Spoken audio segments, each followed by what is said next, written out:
ব্যাপক উৎসাহ আর উদ্দীপনায় সাভারে দ্বিতীয় দিনের মতো চলছে ঢাকা জেলার ইস্পাহানী প্রথম আলো আন্তঃবিশ্ববিদ্যালয় ফুটবল প্রতিযোগিতা। আয়োজকরা বলছেন, এ ধরনের খেলার মধ্য দিয়ে তৃণমূল থেকে ফুটবলার তৈরি করা সম্ভব হবে।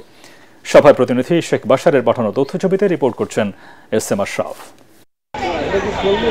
ম্যাচ শুরুর আগে সাভারের বিরুলিয়ায় ড্যাফোডিল ইন্টারন্যাশনাল ইউনিভার্সিটির ক্যাম্পাসে হাজির খেলোয়াড় দর্শকরা।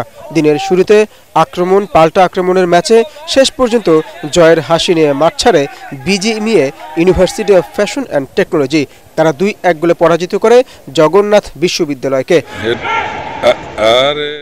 পরের ম্যাচে আহসানুল্লাহ বিজ্ঞান ও প্রযুক্তি বিশ্ববিদ্যালয় আর উত্তরা ইউনিভার্সিটির মধ্যকার নির্ধারিত সময়ের খেলা শেষ হয় ড্রতে। পরে টাই ব্রেকারে 3-1 গোলে আহসানুল্লাহ বিজ্ঞান ও প্রযুক্তি বিশ্ববিদ্যালয় বিজয়ী হয়। আমরা আমাদের ভার্সিটির কোচিং করে আসছি, আমরা এবার আজকে আমাদের সেবা দেব। ইনশাল্লাহ আশা করি আমরা জয় নিয়ে মাঠ ত্যাগ করবো। আশা করি আগামী ম্যাচও জিতবো এবং ফাইনালি ইনশাল্লাহ জিতে।